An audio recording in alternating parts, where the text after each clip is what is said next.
La paire Alexis et Félix Lebrun débutaient leur compétition en double et on a déjà eu une grosse surprise.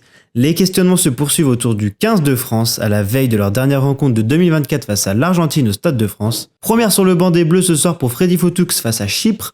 Les Italiennes remportent la Billie Jean King Cup pour la 5e fois de leur histoire en tennis. Salut, c'est Hugo, j'espère que vous allez bien. Nous sommes le jeudi 21 novembre 2024 et on discute ensemble des actualités sportives du jour sur le Como Sportif et le tout sous la neige selon où vous êtes en France. Je vous souhaite un très bon épisode, c'est parti générique.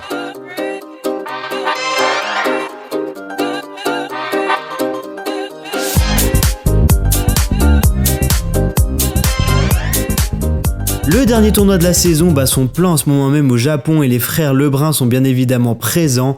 On a évoqué la défaite du plus jeune des deux frères Félix hier en simple. Malheureusement, le plus grand Alexis n'a pas pu faire mieux et a dû s'incliner après une belle bataille face au numéro 2 mondial 3-7-1. Dans un match accroché, Alexis Lebrun a tout de même bien embêté le Chinois qui a fait parler sa vitesse d'exécution pour finalement l'emporter.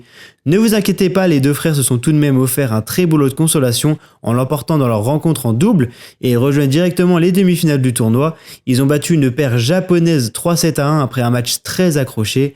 La paire française numéro 2 mondiale va donc affronter une autre paire française également, incroyable comme coïncidence. Cette dernière étant composée par Florian Bourrasso et Esteban Dor, qui ont réalisé le petit exploit de sortir une paire hongkongaise après 5-7. Cocorico, nous aurons donc une paire de double en finale, reste à savoir laquelle. Avant France-Argentine, de nombreuses questions et suppositions émergeaient autour du 15 de France, notamment sur le cas de Mathieu Jalibert qui a été évoqué par le sélectionneur Galtier en conférence de presse. Je cite: « Il n'y a pas de polémique autour de Mathieu Jalibert, il avait besoin de se régénérer. Ça tombe bien, le demi d'ouverture sera titulaire pour la rencontre entre Vannes et l'Union Bordeaux-Bègles samedi soir à la Rabine. » Dans ses dernières déclarations, le sélectionneur des Bleus évoque également des discussions avancées avec tous les joueurs du groupe France dans un objectif de créer un climat de compétitivité et de récupération pour d'autres, ce qui explique également l'absence de Aldritz après 2 titularisations et le retour de Charles Olivon. Dernière info, il concerne Damien Penaud qui était absent de cette tournée d'automne. L'ailier souffrait effectivement d'une infection pulmonaire, ce qui explique son absence, vous l'aurez compris.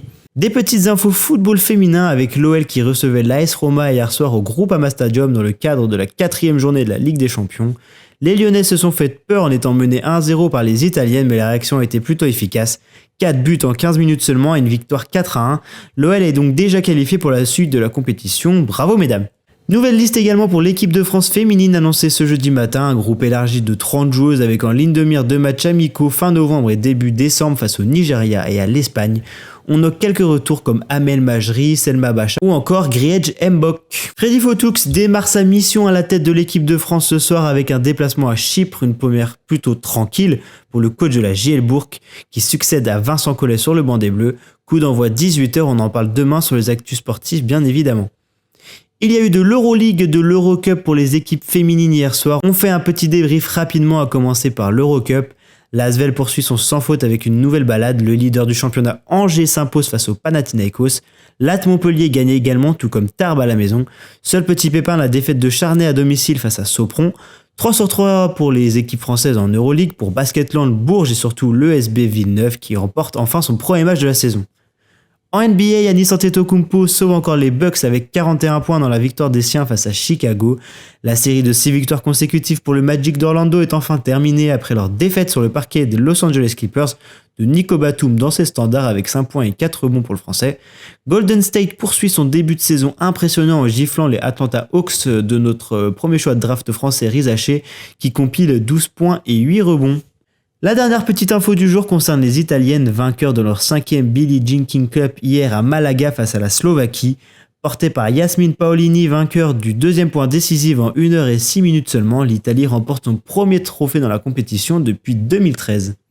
Merci à toutes et à tous de m'avoir écouté, on se donne rendez-vous dès demain et tous les jours de la semaine pour un nouveau podcast sur les actus du jour. N'hésitez pas à vous abonner, activer la cloche pour me donner de la force ou sur les plateformes de streaming, allez mettre des petites notes, des petites évaluations, je compte sur vous. Portez-vous bien, c'était Hugo pour le Como Sportif, bonne soirée, bonne journée à toutes et à tous, salut tout le monde.